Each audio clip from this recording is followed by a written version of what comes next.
Hey everyone, welcome back. This is day 19 of coding every day until I hit 1,000 subscribers. Let's jump into what I worked on today. First up, I spent some time on TalkToLLM. I've been working on adding a manual mode. Now you might think, the whole point automation? Well yes, but this manual mode is actually pretty useful. The idea is to allow direct interaction with the LLM using your own inputs. This becomes particularly handy when using command line tools like cline within GitHub Codespaces, especially when paired with my Codespace Assistant VSCode extension. It gives you more flexibility and control when you need it.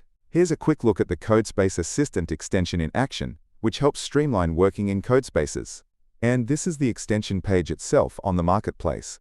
The manual mode in TalkToLLM should integrate nicely with this workflow. Next, let's talk about Orchid's jewelry. You might remember from a previous video how I wrestled with Supabase Auth for about 2 hours and ended up scrapping it because it just wasn't working out. Well, today I stumbled upon this hour-long video about authentication systems by Theo. It was super insightful, and the comment section was almost unanimous. Everyone was recommending Better Auth. I did some more digging on Reddit and other places, and the consensus seems strong.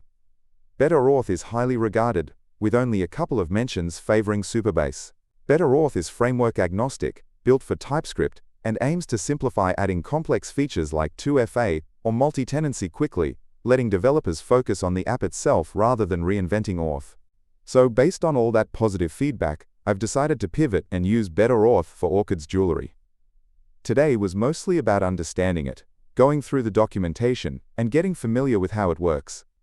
In the coming days, I'll actually start implementing it into the website. Hopefully this path proves smoother. Just a reminder, Orchid's jewelry is the jewelry business I'm building. While the full e-commerce site isn't live yet, you can follow the progress on Instagram at Orchid's Jewelry AUS. And now, let's switch gears to the LeetCode problems I tackled today. As always, spoiler alert if you want to try these yourself first. The first problem was 451, sort characters by frequency. Given a string, you need to sort it in decreasing order based on the frequency of characters. So characters that appear more often should come first, and identical characters must stay together. Here's my solution.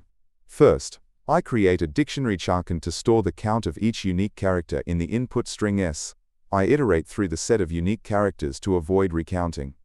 Then, I sort the items, character count pairs, from this dictionary based on the count, item at index 1, in descending order.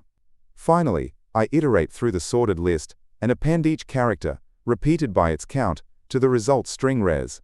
The time complexity is dominated by the counting and sorting, roughly big O of n, plus k log k, where n is the string length, and k is the number of unique characters. Next up was problem 3394. Check if grid can be cut into sections.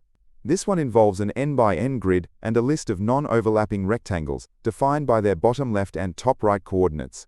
The goal is to determine if it's possible to make either 2 horizontal cuts or 2 vertical cuts, such that each resulting section contains at least one rectangle, and every rectangle belongs to exactly one section.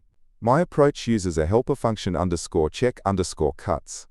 This function takes the rectangles and a dimension index, dim 0 for x, 1 for y. It first sorts the rectangles based on their starting coordinate in that dimension. Then, it iterates through the sorted rectangles, keeping track of the furthest _end reached so far by any rectangle in that dimension. If a rectangle's start coordinate is greater than or equal to the current furthest _end, it means there's a gap, and we increment gap_count. We update furthest _end with the maximum n coordinate seen. If we find at least 2 such gaps, it means we can make 2 cuts to create 3 sections along that dimension. The main function calls this helper for both the x dimension, vertical cuts, and the y dimension, horizontal cuts. If either check returns true, the grid can be cut as required. The dominant operation is sorting, making the time complexity big O of r log r, where r is the number of rectangles. The final problem today was 2033, minimum operations to make a Uni-Value Grid. You're given a 2D grid of integers and an integer x. In one operation, you can add or subtract x from any element. The task is to find the minimum number of operations to make all elements in the grid equal a Uni-Value Grid. If it's impossible, return -1. I didn't include the code for this one today, but the general idea often involves checking if all numbers have the same remainder when divided by x. And if so, calculating the cost to make them all equal to the median value. That's all for day 19. Progress on TalkToLLM, a new direction for Orchid's jewelry auth, and a few LeetCode problems solved.